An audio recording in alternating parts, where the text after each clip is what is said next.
we got a new quarterback commit for UCLA. It's Collin Schlee, the former Kent State quarterback, announced that he has committed to UCLA. Now, the Kent State offense with Schlee at the helm was very productive, but didn't we have a lot of big names connected to UCLA? If Schlee's committed, does that mean no DJU? I mean, Uiagalelei was visiting like a couple days ago.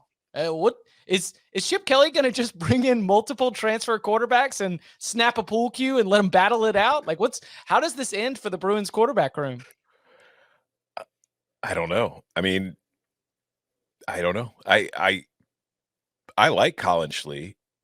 I don't know if I'd like him more than DJU, honestly, because if you look at Schlee's performance at Kent State, he was a good player in that offense. But you go to those games at the beginning of the year when Kent State had to take the paycheck games against Washington, Oklahoma, Georgia. He played well against Georgia. He was 14 to 21, 174 yards, 8.3 per attempt, touchdown, and an interception. But Georgia, as we talked about before the SEC championship game, kind of took a lot of games off this year. Against Washington and Oklahoma, two teams that don't exactly have stellar defenses, he wasn't very good. So I don't know if maybe DJU is not interested in UCLA. Maybe Chip just feels that Schlee is a better fit for what he wants to do because he's a mobile guy. He can move, he can run, he can be used in the run game. And maybe Chip just doesn't think DJU is a fit for what he wants to do, and that he wants somebody who's more of a DTR than a battering ram, which is what I think DJU is more, similar to. So I don't know. I'll trust Chip Kelly. He's had a pretty good history of quarterbacks, so I'll take his word for it. But it did surprise me a little bit. I know Bud's high on Schlee, but I'm just not as high as Bud is. Does it mean it absolutely shuts the door on DJU? That's my question. I mean, I don't know if it does. Like, if you're DJ, his confidence clearly has been battered and bruised pretty the last couple years. But if you're him, I don't know. You're probably like, who's this kid? I think that's got to be your mentality too. Is I played 2 years at a high level. I can compete with anybody, but I don't know if it impacts it that much. When if you're Schlee, are you going to UCLA if you think DJU's coming? Yeah, I just think that this is going to be interesting for this era because according to our transfer portal rankings, these are two of the top 10 quarterbacks available in the entire country.